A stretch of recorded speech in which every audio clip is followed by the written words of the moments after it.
My name is Melody. Some of you might remember me as the famous BBW adult film star Sabrina Love. I was in the industry for over 3 years before I was able to cross over into mainstream, which wasn't easy. They say most adult film stars like myself will never do it. And if we do it, we won't make it for long. I, on the other hand, have been very blessed to be one of those who created a platform called Wigginoutradio where music and entertainment happen. Wigginoutradio was started right here in the streets of Long Beach where shit go down and nothing makes a sound. Join me as I take you down memory lane from the birth of Wigginoutradio 10 years ago behind the music. What's up, everybody? This is Melody. So, as you know, we are doing the Wigginoutradio Behind the Music. Well, one of my special guests today is Black Rosebud. Well, then, if that's the case, then his listeners should be like, hold on, Kelly, you getting off track. What in the hell do the listeners got to do with you calling his house and harassing the shit out of them? The listeners ain't got nothing to do with that. Like I told the police.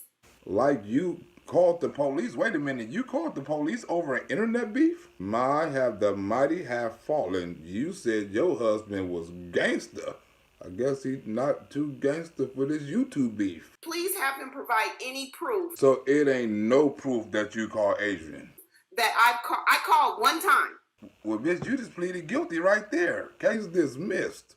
Black Rosebud, how you doing today? I'm all right. As usual, I'm all right. All right. What's going on? I seen you in the video yesterday with some people having a parade. What was that about? Some racist stuff, as usual. You know, all this old racist stuff going up in there. You know, I expertise in racist stuff, you know what I'm saying, because my political comedy background and stuff like that. So I was just messing with people down there getting them mad and stuff. Yeah, I remember when you was making some stuff, you know, making some remarks and telling us that, you know, we should support Donald Trump. So what kind of flack you got behind that, you know? Because I wasn't feeling that at first anyway, you know what I'm saying? I got a lot of flack. I was called the sellout nigga. I was called the Uncle Tom. I was saying I wasn't messing with my people. I was turning my back on my people. I was supporting the racists, everything. Now, 2 years after Joe Biden, everybody calling and apologizing. Hey, man, you right about Trump, man. I wish I would have never voted for Biden. I apologize. I got niggas in the street apologizing. And it's blacks for Trumps, niggas for Trumps, Crips and Bloods for Trumps, all in L.A. Okay, so how did you see before we even saw it? I mean, you was telling us to support him, you know what I mean? But how did you pick that up before anybody else picked that up about Trump? That he was really doing, especially the black people, he was really doing us some good. But at the time when you was putting him out there, we didn't see it like that. How did you pick that up before everybody else? By doing my research, because first I was a Trump hater. Then I started doing my research and started learning about the truth and then finding out what was being hidden from us. So I got more mad at the Democrats for what they've been doing to us than I was happy for Donald Trump, you know what I'm saying, for what he was doing. Because all Donald Trump was led me to the information that helped me expose what the Democrats been doing to black people. And then I was relaying the messages, but like most black people, if you don't get it off of Instagram or Facebook or in a music song, they don't want to hear it. So it was hard to get them to come around, but they coming around now. These taxes is high, this gas is high, this food is high, yeah. and that money is running show. They coming around now. Yeah, so, you know, you pretty much cracked the code with the Democrat. Tell us, what is it that we're missing? What is it that we don't see as far as the Democrats? Y'all don't miss how they basically has been killing our generation from the get-go. You know what I'm saying? It was the party of slavery. They was a party of the Jim Crow. They was the party of segregation. You know what I'm saying? They're the party of all these social services that keeping black men out the house in the 60s and the 70s. They was knocking on black women doors saying, hey, you can make more money if you ain't got a dude in the house. You know what I'm saying? The government to take care of you. They in control of all our school systems, you know. Everything that the black people say they fighting for against the government, hell, you've been voting the people in that been giving it to you. The police, look at the drugs. We went from Joe Biden, the 94 crime bill on drugs, he was locking all black people up, to now letting black people just walk on the street smoking anything they want to. It's a chemical warfare, and the Democrats are doing it to us, and we don't see it. They lied to us, and you can't blame it on a Republican, because ain't no Republican been the head or running no Democratic city, or especially no black city. So everything happening to black community is our fault because we vote them in. Right, I feel it.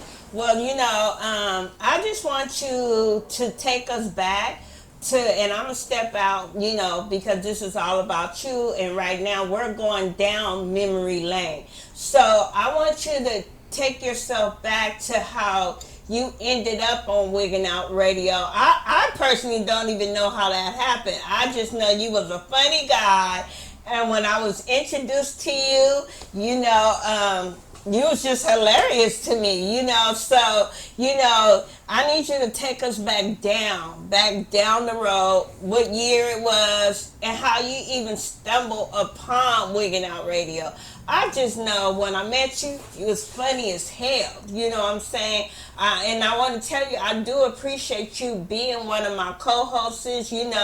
I never forget people who have been on my platform. It might not happen a year or two, right after we may depart, but somewhere down the line, I'm gonna come back and get you. Oh yeah, that's always. And this is my time. I'm coming back to get you. So I'm gonna scoot over here and let you go ahead and share with us your fondest memories, your baddest memories, wherever you want to take us. But don't forget to let us know what you're doing now.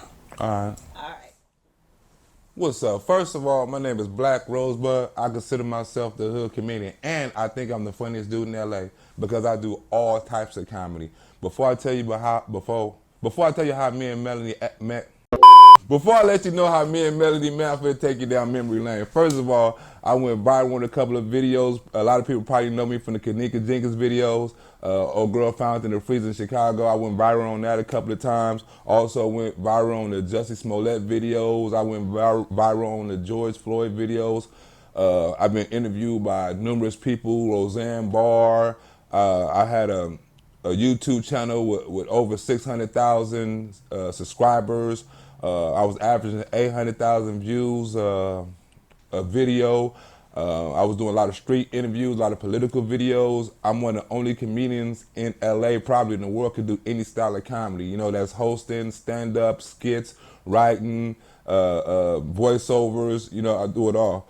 But how I got my big break in talk and podcasting and things like that was through Melanie. Alan, we was introduced by somebody who saw me do comedy and thought I was funny, and Melanie need a comedy personality on her show. I never done radio before, nothing like that, but I thought it would, be an opportunity for me to expand my comedy. I always wanted to do it, but I never had the connections to do it. So I met up with Melanie, we talked it over. She came, saw one of my shows. She thought it was very funny, and she wanted to add me to her show. She just wanted me to she gave me the opportunity, and she told me she just wanted me to be myself, bring the funny content up into the channel and into the interviews and stuff like that, to lighten up the mood and stuff like that, and bring it on an educational, political level. So, mess with Melanie, I learned a lot. You know what I'm saying? She was one of the reasons that I was actually successful in my podcast, and she was one of the reasons I was actually successful in my podcast, and I owe a lot to her because she gave me my first opportunity, and she gave me the opportunity to meet people, and she gave me the opportunity to see what goes on behind the scenes in preparing for a radio station or interview, you know what I'm saying, or getting somebody to record you, or even getting the show together, because I done numerous shows with Melanie. I done won her Wiggin' Out Radio Comedy Award a couple of years straight. I done hosted award shows for Melanie. I done hosted rap shows for Melanie. I done been on TV shows that she's produced. Melanie has always looked out for me, you know what I'm saying, throughout my career. And she has gave me opportunities in my career that nobody else even offered me or nobody even looked at me for, you know what I'm saying? So I owe a lot as far as my career go, me going viral on my pages and stuff like that, me and having all these subscribers, breaking YouTube records for the most viewed minutes on YouTube and stuff like that. I kind of owe all to Melanie because what I heard, I wouldn't knew how to handle myself on the podcast or handle myself or sit back and learn, or meet people, important people like OG Rome. I met Glasses Malone on her show. I brought a couple of other people.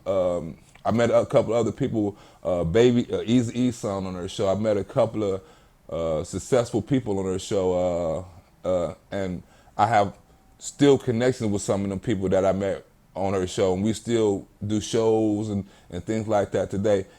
And like I say, right now, I'm basically, I'm kind of taking a break right now because I plan on doing something viral next year. I'm going to make a movie. I'm one of the only comedians. I probably am the only comedian in the world that turned tragedy into comedy. I don't know how I do it. I got a sick ass sense, right? But I'm finna start making real life comedy drama movies. Don't ask me how I'm gonna do it. It's gonna be based on some real life shit, right? But it's gonna be comedy. You know what I'm saying? But it's gonna be about serious topics. The stuff I've been doing on my YouTube channel, taking serious topics about murder and some of the sickest shit you want to think of and turn it into comedy without disrespecting the victim or I would disrespecting the family or making fun of the situation. Don't ask me how I do it. I've got a sick ass talent. But next year I'm finna start getting into movies because I done the podcast, I done the stand-ups, I done the skits, I basically done everything in comedy, so now it's time for me to evolve into my next evolution of comedy. And now since I got a big fan base, I'm known all over the world. Niggas know me in Africa, in China, Australia, in England and all that shit. I'm worldwide now, so I might as well get that worldwide money. So next year I'm finna do my thing, and you're gonna see more Black Rosebud next year. What's up, everybody? This is Melody, of course, with Wigging Out, the true story behind the music. I want to take y'all a little journey of how Wigginoutradio got started. Okay, so I lived on this street for maybe about 2 years, 2 or 3 years I lived on the street. I had a baby by one of the Bilal families. Bilal owns this laundromat right here, and they're also leasing this restaurant. I used to stay in this apartment right over here, and Papa was the one who let me move right upstairs, right at that window up at the top. I used to stay right there. So I had a baby by the Bilals and stuff like that. Well, I won't say his name, but just one of the Bilals. Okay, so Papa, I used to come here. I used to wash my clothes. Sometimes I would see Papa here. He'll either be cleaning up or he'll be towards the back, and I used to come in here and just talk to him, May his soul rest in peace. He died last year in 2022 in January. So, he was like the best second dad that I could ever have. And I do miss him dearly. So definitely I want to dedicate this first episode to him. This is for my homies. This is for my homies. Well. Mr. Bilal, I'm going to call him Mr. Bilal's, but yeah, so, if you can come take a look at the laundromat and stuff like this, this is what they used to call the hood laundromat, okay? This is the hood laundromat. This laundromat has been here for years and years and years. Years. Take a ride with me. Papa's no longer here, so the family is running this laundromat now.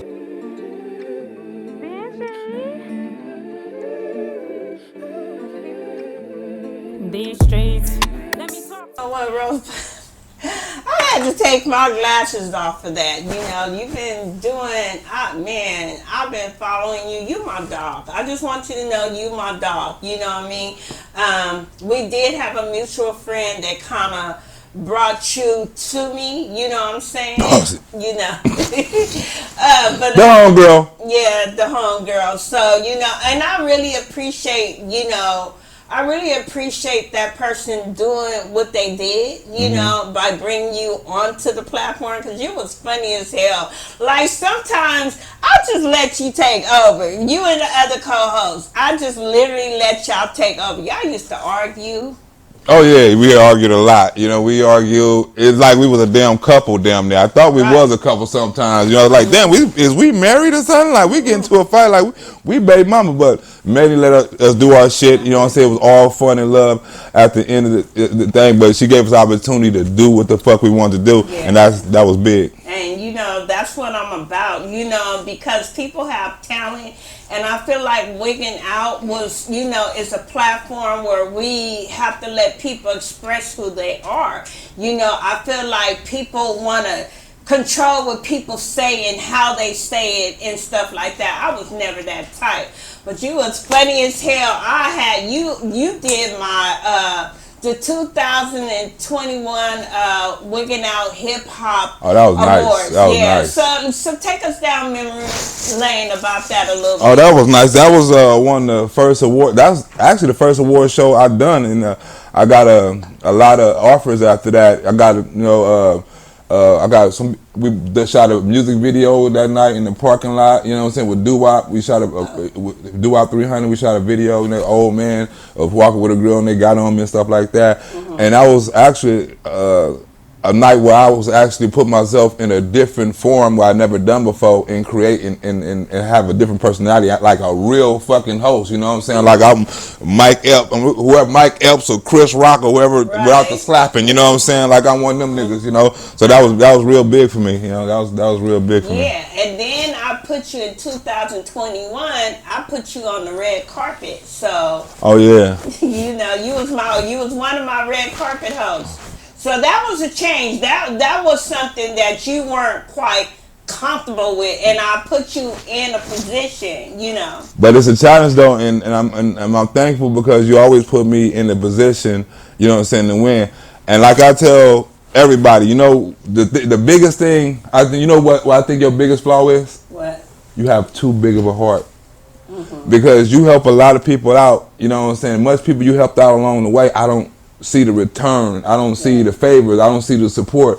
You know what I'm saying? I saw the money you put in. I saw the blood, the sweat, and probably tears you put in. I saw the time. You know what I'm saying? I saw the investments. I saw all that. So I think, like, with somebody of the ideas you have and the energy you put in and the direction you take, I think people, at least in LA, in Long Beach and all that, we should be able to support you more in whatever you do. I agree. And I could say, you know, even though I'm from Long Beach don't support me. But who do support me, I can say LA supports me, for real. Compton supports me, for real, you know what I mean?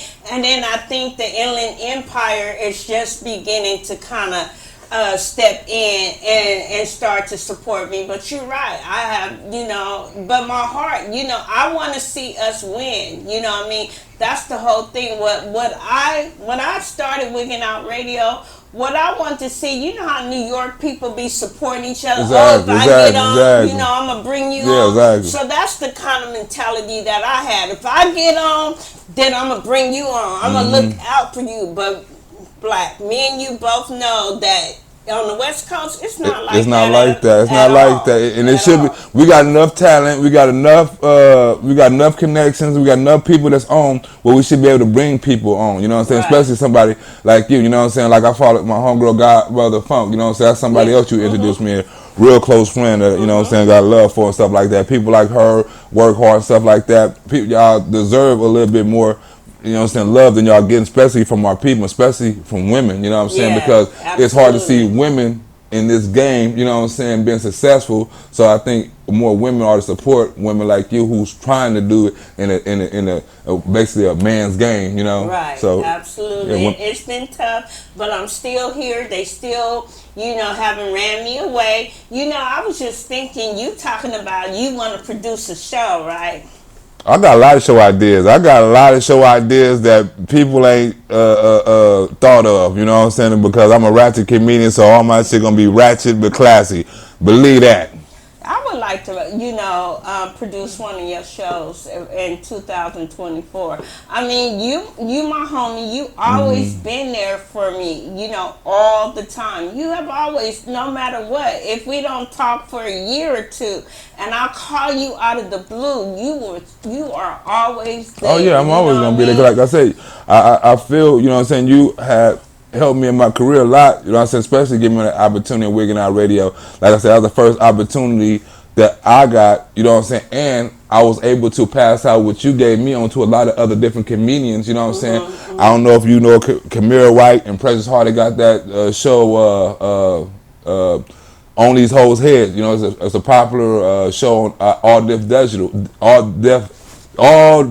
Digital, right?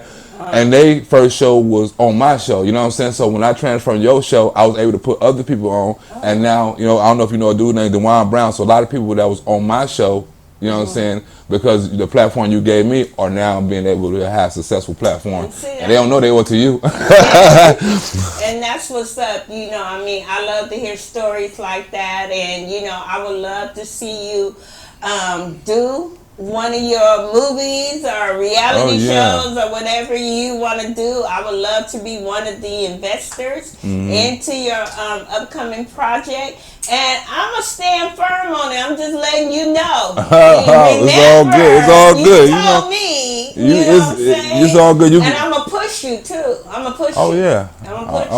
I like to be pushed, you know, and I'll keep on supporting. Like I said, whatever you do, whatever you need me to do, you know what I'm saying, I'm there. No matter what it is, whatever you need me to do, for real, I'm there. For real, and I appreciate you, and, I appreciate you for giving me my flowers, because definitely not that many people do that, Yeah. So, I just learned how to suck it up now. I like I said, I done saw nights when it was so many people, everybody frustrated with her, you know what I'm saying, because they wasn't prepared. I didn't see the headaches you had to deal with, you know what I'm saying. I be seeing the people that turn their back on you, you know what I'm saying, the people leave, you know what I'm saying, the fake people and shit like that.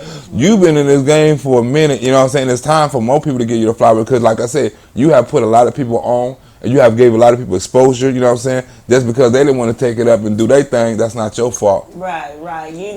Well, thank God I'm a spiritually woman, so I get my praises from up above. So that's why when people turn their backs or anything on me, act like they didn't know me, they didn't came up or whatever. I don't. I be sad for a minute, but I was like, God, I wanted to do this. So if they did go on to bigger platforms on television, worldwide, whatever happens, I just thank God above, because He's the one that's going to take care of me. You know what I mean? And that's the way I look at it, period, Exactly. But, I'm going to get you into something. We finna do our little hosting thing. I got a special guest. And, we're going to take it back down memory lane. Could interview somebody. Yeah, we're going to interview somebody. So, I'm going to let you get some water and stuff. And, we're going to take a break and we're going to come back. Be right back. All right. Let me tell you where I'm from. Let me tell you where I'm from. Bitch, I'm from Cali. From Long Beach to the Valley. So, Black Rosebud, this is my special guest, DJ Virgo. DJ, introduce yourself to Black Rosebud and tell them what big you're ass about. guest too. Broken nigga hand. DJ Virgo, from Inglewood, California. DJ old school hip hop, EDM radio. I'm the type of DJ I like to play everything. I'm exploring the genres and all that. Besides using the old school vinyls and all that, but I also use the technical stuff that we use now and all that. So. You talk like you old. How old are you? I just turned 36 in September. Oh, okay. You look good. Yeah, but 36, you a big old youngster. Now, when you say you was raised in Inglewood, what influenced you to, get into DJ? So that's a funny story that you say that. My ex-best friend, which we ain't gonna talk about that nigga, but that's another story. But he was a DJ, and then I used to hang around him a lot, and then eventually I just caught on the craft, and then now I've been doing it ever since. Been 11 years since I've been in the game. What was the first song you ever mixed? I Look Good with Teach Me How to Duck. What?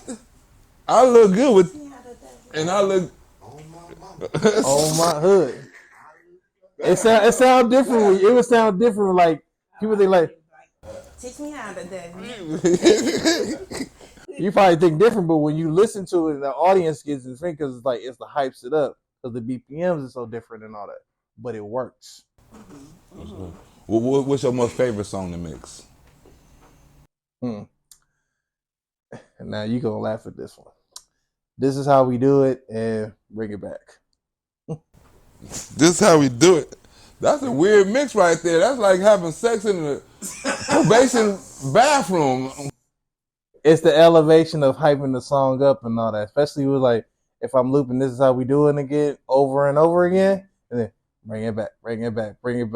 This is how we. Okay. I see it. You know, we older than you, so you gotta kind of break that down for us. See, I would have to bring my tables to do like a more hands-on thing. Maybe next time I'll do that. We can do like and show y'all how to do it.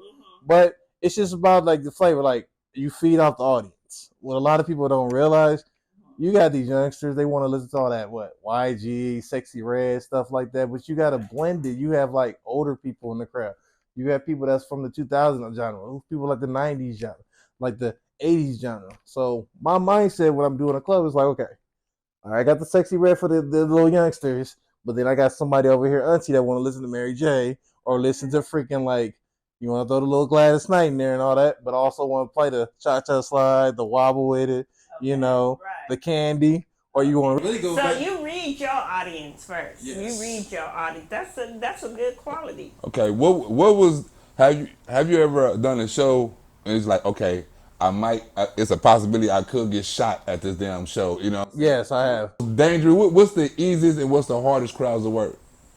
Gangbanging crowds. Oh yeah, why gangbanging crowds? Because you don't never know what their mindsets are. Like, you don't know, like, I did an event in Van Nuys. It was like the Hoover's Day. It was like 400 people in that motherfucker. I'm playing music and it's going crazy, but everybody on pills, Sherm, all that. They just going crazy and all that. And I'm like, what's going on and all that? And then, it's like an open studio gate and all that. Ain't nobody, no security in here. All you hear is like gunshots and all that. And it was ridiculous, bro. Yeah, that's what happens at them parties. Trust me, I've been to a couple. Hey, as far as the easiest party, what is the easiest party you throw? Kids parties. Little badass kids. Those little badass, they little badass kids but they'll dance all damn day. Especially if you play stuff like the Soak City. You probably heard of Soak City, all the little stuff that's on like on the YouTube. No, Soak City is a record that's like really hot in the club and all that. It's a real hot song. My boy 310 Baby, what's up, my bro? And all that. And it's like records like the stuff that they hear on like SoundCloud and YouTube. All them kids is gonna dance all night. That's all you gotta play. You play that shit like 4 or 5 times, they gonna play that shit. You ever play that little Mexican? Don't. You ever play one of them? Oh yeah. Wait, what happened to that song? You know that? I play that. I play Suavemente. Let me hear my little secret about that. When I used to DJ in Hollywood, I learned the craft of how to play all the Spanish, the Salvadorian, the reggaeton, the Bad Bunny records. So now every now and then when I'm dealing with my audience in Westminster, I throw it in there. Everybody start dancing. Okay, question. You ever DJ at Melody parties? No, not yet. Not yet? You haven't ever? Oh, you missing out, bro. That's the conversation, man. I want to. We all got to hook up and throw a party. You know what I'm saying? The DJ, the promoter, and the comedian. We all. Melanie was at my party yesterday that we was at. How was it? It was good. It started off slow because, people were wondering why I wasn't being so friendly in there. But technically, Sometimes I go to parties just to critique Right. and to give my approval. So I didn't feel like socializing. I wanted to see how people were going to react when King Dope came on. I wanted to see how people were going to react when Ashanti. I was looking at your DJing skills, and I don't know if you want to hear what I feel about DJ skills. And okay, I'm gonna tell you. I think the way you do your mixes is good, but one thing that just bothered me was the sound from the speakers. It was so much staticky. I cannot have that at one of my parties. That would be an embarrassment, and people will come. They will complain about it. Oh yeah, don't worry. That's gonna get situated. I already know. You was DJing for Ashanti? Ashanti Major. Okay. Not Ashanti. I wish that was Ashanti, but that's Ashanti Major Street from Vegas and all that. But I have never really seen a DJ, not me personally, that has really interact with a crowd. Like, you know, he took the mic himself and he put on one of the songs and he actually karaoke that song. And then, man, when you fell on your knees, I was like, wait a minute, he must got a woman up in here. You know that drop on that 5 heartbeats? You done the 5 heartbeats? The James Brown? You doing the extras, though. I mean, don't give me, I'm a theater major. That's what I used to do in high school and college. So, like, singing and dancing and acting has always been in my gene and all that.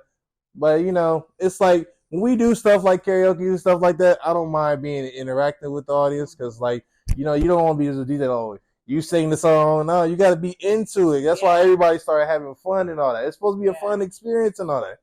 And I do have a woman. Hi, baby. And definitely, and one thing I did like about was, the crowd was interacting. That's, and they were doing that little cha-cha. It's a new cha-cha song. The Kane Wang with it.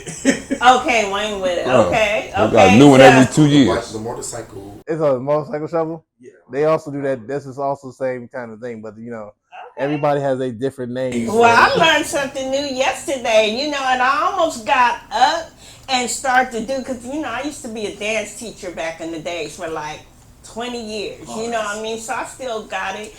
I don't care if y'all don't believe me, I still got it. She was a dance, and I was a dance tipper back in the days. And I ain't got it no more. I ain't got it. Well, you ain't got I'm it. broke. Okay, well, I'm not in that field, but I have trained some good ones along my way. And I may be older. Wait a minute. So you were like a stripper pimp? You was like a stripper pimp? Oh, that is stripper pimp. You doing a stripper? You know what? You just took me down. You talking about around that phone? You killed my vibe. Okay. Y'all right around the phone. Okay, but I mean, I liked that part, that the way people are interacting. What I like about you guys' event is that people think that they can't have fun unless it's after 7. You know what I mean? When it get dark and stuff like that. But you can have a daytime party and you can have fun for real. Yesterday, I felt like I was at a nighttime party. So nobody can tell me that a daytime party can't give that nighttime vibe. You know what I mean? You guys gave the nighttime vibe even though it was in the daytime. And I thought that was super dope. You know what I mean? Super dope. And I think like more people need to do daytime parties. Like, I'm on Snoop level, okay? I went to one of Snoop parties, right? Snoop started his party at 7. Right. It ended at 12. It ended at 12. Get your butts back home. You're not finna pass out on my floor. Right. If you got into a car accident, you ain't gonna say it's because you drunk too much liquor. You know what I mean? Y'all gonna leave here safe. Right. You know, and that's my thing too. My thing about having parties where people are gonna leave safely. You know what I mean? And I just think that's dope. I do see you guys growing. I do see you guys growing a lot. It's been a long process with that. Shout out to my man Snipe. I see you, brother. Shout out.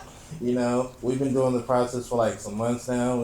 It's a building process. So we still doing good and all that. They used to have a daytime party club at Regency West in LA 2 years ago, and it was cracking for a long time. The line was always long, you know what I'm saying? They always had people coming. I don't know why they stopped it, You know what I'm saying? And I was actually doing 3-day parties. You know, it gives them something to do before they go to where they go to get drunk. You know what I'm saying? They eat there. You know what I'm saying? Then go. I feel like the nightcap parties would be way more than the night. The days be better than the night because it's like you got more time to experience. There's the food aspect. There's mimosas. Because once you go to the club at night, you gotta pay to get in. You gotta stand by the bar. Let alone you try to mac on this girl, she don't want to fuck with you, and the DJ could be whack, or the music could be whack, or it could be a million damn performances in the street. So it's like It also give you a time, like if you have a day party, it also give you a little time to have a little personal, more time, you know what I'm saying? Say you want to Netflix and chill with your girl at home or something like that. Exactly. You know, hit your party, you know what I'm saying? I'm in clubbing, so y'all can have a personal, you can cook for us, she can cook for you, and have your personal thing at the house and it lasts longer. And you can get more drunk and be more relaxed at home because you already done your party. You already did the party. So you bought some clips for us. What kind of clips did you bring? So one clip is me singing Usher You Got It Bad clip from yesterday's episode of our karaoke brunch and all that. Okay. So we're going to go through that. And then I have a clip from last night's Halloween party that I did in Westminster. Shout out to Mike the promoter. And it was pretty good. It was about 400 people inside and all that. You know, our annual Halloween party between Mike the promoter and the Lush Lounge, which is a BBW club that I work with every other weekend and all that. I also met Mike Promoter on your show too. I forgot about that. Shout out to Mike Promoter. I also met Mike the Promoter on your show. That's the real promoter. He one of the hottest in LA. I've been knowing Mike since like 2009. That's how far we him. We used to do underground stuff for JFK, which is the other group I work with. Other ground stuff. I used to do stuff on Manchester, stuff back in the Valley, all over the LA area. So let me ask you, how did you meet Snipe is what you call him? Yeah. How did you guys meet, and how did this whole ideal of Saturday brunch karaoke came about? So Snipe knows my brother, which my manager named Smooth and all that. They've been friends for like years, and then one day he's like, "Hey, bro, you know a DJ?" So he said, "My brother's a DJ." So the first event we did was over there on Vermont and all that. We did a spot was just like his little first Halloween party, which is like actually today was like the 2 years we did it today. And then ever since then we've been doing events, and then we did this party. We've been doing karaoke events. We do showcases to give out new artists and all that. So we just expressing that LA love for the artists and all that. And we've been doing the karaoke brunch ever since. You keep saying events right now. Where are some of these events located? Like if I wanted to come to one of your events, how would I get in touch? Because that karaoke brunch sound kind of interesting. So how would I get in touch and say that I want to go and see? So you can follow me on Instagram at DJ Virgo23. All my DJ who? Virgo, VIRGO, and 23, right? 23 like Michael Jordan, the greatest. Okay. So you can follow me on there. There's links that show like where I'm going to DJ at. I'm actually building my website as we speak right now. Okay. So it's going to be a link on there that tells you where I'm doing next. In fact, I'm glad you said I'm going to tell you this now. November 21st will be the next brunch. Oh, okay. So because I didn't know that. Yeah, I wanted to tell you exclusively when I seen you. So we're working on the next brunch and all that. We're going to actually bring King Dope back again because you see how the audience liked him and all that. Is it going to be a certain location? You already got the location? The location is actually not that far from around here in LA and all that. Yeah. They don't know the location. I will post everything on Instagram. I actually know the address. You don't know the address? Not by heart, but I want people to. It's 111 7th Street. 17th Street. 17th Street. Okay, 111 17th Street. It's off of Main and I don't know what's on the other side of Main. Is this?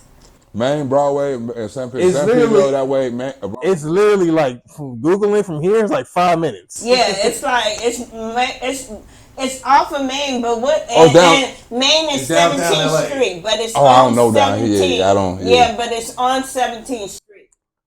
It's in downtown, a similar penthouse building similar to this. We set up the music. We have somebody making the brunch, which is like usually it was with waffles and chicken and all that. Mm-hmm. We have a bar and we do a little karaoke, we do a little showcase. And you also have vendors there as well. It's like 4 or 5 different venues. I'm looking for more vendors for this next one too. So okay, I got a question, right? What do you plan on taking this karaoke brunch? I mean, as of now, we just building the audience first.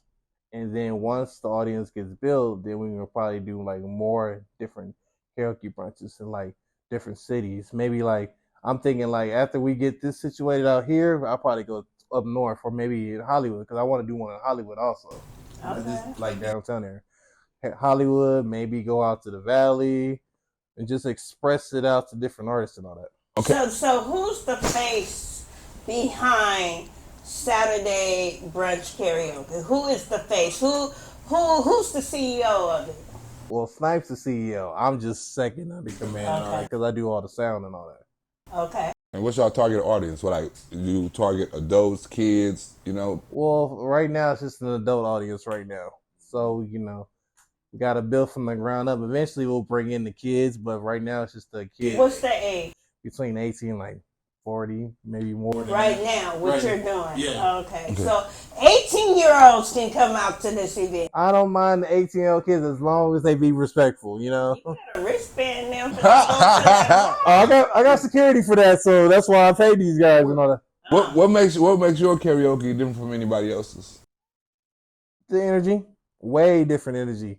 Like, I'm not the type of guy, I'm not going to tell nobody, no, I don't have this song, I can find it. That's the thing for, like, I have music up the ass for, like, years. I got YouTube. I can find the records that I need for everybody and all that. So it's like... It's the energy. And not only that, everybody don't act unfriendly. You know how you can go to certain clubs and everybody be standing on the wall. They really want to dance, but they not going to come over there and talk to you. Their little event that they have, everybody makes everybody else feel uncomfortable. So that's what's different. Not to change the subject, but when you mentioned it on the wall, that was one of my most popular. You may not remember. I know you remember this. You threw a mansion party for. Oh yeah. You do a mansion party. Remember, everybody was against the wall. The deal played it, and then nobody wanted to dance. And I got that microphone. Who was it? It was at Neo's house. Yeah, Neo's house. It was who was it? Was what's the rapper from Compton? The Game. No, it wasn't the Game. It was. Who? I know we had RJ. And it was another artist. To Spin the Bottle and somebody. Oh yeah. Radio Bass. Yeah. And we had all kinds of before the party, like you said, everybody was against the wall. Like you said, you know what I'm saying? I got that mic. We offered that bag of money. Next thing you know, the party was lit all night. That was one of the best parties I've been to ever. Right. Yeah. They broke the toilet. Oh man. They broke the toilet in the house. Neo was so mad. He was so mad that he didn't even know it was going to be a party. When he was told that it was going to be like a little gathering and that they were going to do like... He came at the last, he was there. He came because he heard about it. Yeah, he came. When I tell you this party went California-wide, it went California-wide. It was lit. Stevie Wonder's manager came, you know what I mean? Yeah. Stevie Wonder's manager, you know what I mean? Hitman came. We had all kind of people that came. Right there. Yeah. You'd have loved to be a DJ at that type of party right there. Yeah. What's the wildest party you ever been to? As far as like, not game, as far as like it's women and alcohol and drinking and just people having fun. When I was in Vegas, when I was DJing in Vegas on the rooftop, that was epic. And that was actually, what's funny was that was like Diddy's son's party and all that. I was just one of 3 of the DJs that was there. So it was like, it started at 5 in the afternoon and it into like almost 4 the next day. People coming up in like Lambos and all that. Freaking bottle service was ridiculously crazy. Everybody was having fun, no fighting. Everybody was in the pool and all that. Some guy jumped top of the house into the pool and all that. So it's like, the cool vibes was in there. That's stuff like that I want to do. Like, I don't mind. Here's my thing. I say with this, I don't mind DJing for our people, but there's got to be a respect level. Like, you can't come in here and start gang banging. Y'all got to come in here and have a chill time. It's more women in these parties than dudes and all that. Y'all want to sit in here and want to front to the next nigga and all that. Like, come on now, bro. It's like not here for that. I'm not here for none of that. Yeah. I'm here to do a service and all that. I'm doing a service. But at the same time, I want everybody to go out with a good idea. Okay. And before we let you go, what is it that you want everybody to know about you? What is it? That I'm one of the best DJs in LA. Who says? I have my resume to prove it for everything I've done. For the DJ for Chris Brown, DJ for Ray J, DJ for Omarion, DJing for like Hollywood and Vegas, and in fact going to Dallas in a couple weeks to do some stuff and all that. In fact, working with my cousin who actually has a podcast that's in New York right now. So I'm doing stuff for him out here, and like all the different artists I work with Compton AV, working with the BGC, which is the Bad Girls Club. This is another Bad Girls Club I work with also. Working with Doves. You've seen Doves yesterday. And my brother's actually trying to work with Ashanti Major now. He's trying to manage her like he's managing me. And working with King Dope, we talking about doing some stuff together and all that. In fact, I'm actually about to start producing now. I want you to work with me on layaway. You know what I'm saying? Oh, Because layaway? all that, I know I can't afford you. So how much I got to put down for 2 years from now? Because maybe in 2 years I can afford you. I done RJ. You done said was the RJ? Not RJ. Compton AV. You said I done Compton AV with her too. She done. I know that's my Yeah, bro. I done Compton AV at her show too. So I know his whole family. Oh, I've been man. knowing AV since like we was doing underground stuff. Like we was doing freaking basement events down the street from over here and all that for like years. Okay, I got another question. So you say you done DJ. Have you actually met a lot of these people you DJ for, or you ain't got to say their name? Or majority of them assholes, or majority of them down to earth? It's in the middle. Ray J was an asshole. Ah, He was an asshole. But at the end of the day, he is who he is. Like RJ, he was humble as hell. He was cool. Marion, that dude, he was funny as hell. This is before he just got signed with Maybach Music. He was real cool. I met April too. Mark Houston was real cool too. Got to spin for him for a couple records. AV, that's my brother for life. So we Everybody know. Yeah, he from the hood. Yeah, he from the hood. AD, OT, AD and OT, they my homies too, because I fuck with them too, and it's just like mean artists. Like I get their hype and all that, but they just humble people. They really are. A little money will make people act different, but it's maybe a little bit, but maybe some money, or that could be a whole front. Maybe that's a maybe. That's a big maybe on that yeah, one. But for real. It's all love at the end of the day. Like I express love to everybody when I do events. It's like I want everybody to have a good time. Want people to follow me. I want them to send me their records so I can play them and spread the DJ world out here. Because it's like I got little kids that want to learn how to do this. So Okay, that's what I want to. Before we get up here, what advice would you give kids who are interested in pursuing a career of DJing? Learn the history first. What history? What are you talking about? Learn about the beginning of where it started from, because it really started from New York. Yes, and then it started from New York. Started from like the legends and all that. I'm still in the learning process of myself and all that, because my dad was actually DJing before I took it serious. He used to do the old school, like you use vinyl. I used vinyls back in my day. I don't use that technical stuff and all that. So he's like, you need to learn the history for everything before you even start being into the I agree with that. I agree. I have a comedian friend. One of the people I say that you inspired. You know what I'm saying? He have a documentary from somebody you inspired. You know what I'm saying? It's called The History of Music. It's a documentary on art and music. If you're interested, I can use it. You watch it. You know what I'm saying? But it's something he's doing on what you said, the history of music. Yeah. So I tell people, learn the history of music. Learn the history of DJ. Like it started from backyards and all that thing. Now you got people like Mustard doing beats and he getting paid billions of dollars just to DJ in like a stadium and all that. Yeah, definitely. So before we go, I want you to give everybody your social medias, but just to let you guys know about Wigging Out Radio. Wigging Out Radio was inspired, and I'm talking about myself. I was inspired to form this podcast because I took a trip to New York. And then, when I took that trip to New York, and then I came back, I'm like, F that.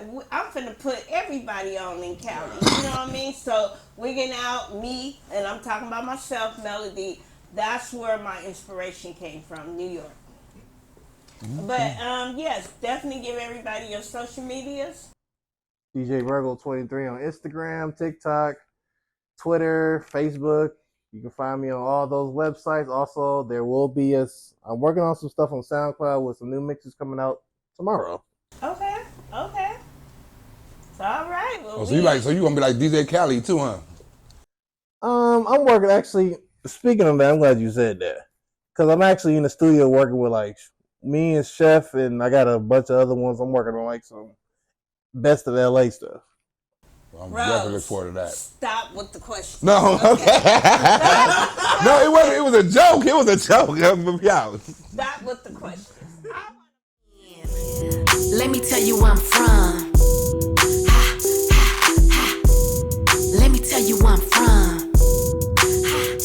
Bitch, I'm from Cali, from Long Beach to the... So today we're finna meet up with my homeboy Walter. I haven't seen him in years, but this is a very exciting moment. Like I'm kind of nervous because I haven't seen him for years. But y'all gonna find out what important role Walter played in my life. You know what I mean? It was more than what you guys will probably think, but it's very, very interesting what he has to do with Wigginoutradio. Yo. Bella D. What's up with you? Wigginoutradio reunion. What it do? What it do? What you been up to? I've been in the house, you know, Okay, just where living, you at just now? living. Where you at now? You know, in the valley, Antelope Valley, California, you know. Okay. Out in the valley doing my thing. Okay, how's your son? He's doing good, good. Okay. Blessed and highly favored. Well, the reason why I brought you here today because I want to kind of give everybody a little history on how Wiggin' Out came about. So, you know, you can share your memories, but I'm going to interrupt you if you get the story wrong. Oh, okay. All right. Okay, Well, go ahead. you know, we was relaxing one day, just watching TV, you know, just brainstorming. And as I was just thinking, man, you know, brainstorming, I'm like, hey, you know, let's come up with a... Wait. No, I was like, I want to start a podcast, but I don't know what to call it. Yeah. You know what I'm saying? Yeah, you're right. You're right. And what we was watching, what's that show called? Wildin' Out. Wildin' Out, man. You look like you lost your virginity to one of your daddy's farm animals. I know you get a little when I do this. And I love that Early in the season. Yeah, we was watching that. And so I was telling you that, you know, I want to come up with a unique name, but like a name where people are just like having fun. You know, I didn't want it to be boring. I wanted people to be turned up and happy. We wanted to be popping. So we was trying to mix like wilding out some kind of way in there, but it just didn't work. So you did what? Yeah, we came out with the name, I believe, Wigginoutradio. Yeah. So, yeah, so Walter suggested that I come out with the name Wigginoutradio, and I had to play. No, first she was like Wig something. You was like Wig, and then I was like, yeah, Wig. And then I was like, Wiggin' Out. And you was like, and we just both agreed that, you know what I'm saying, like Wiggin' Out was it. And that's how Wiggin' Out was born. Matter of fact, we came up with that name at the end of 2012. You know what I mean? So I hadn't even put anything in motion as far as Wigginoutradio until 2013. So, you know, that's how we came up. But what you been up to though? You know, living life, you know. You got a girlfriend now?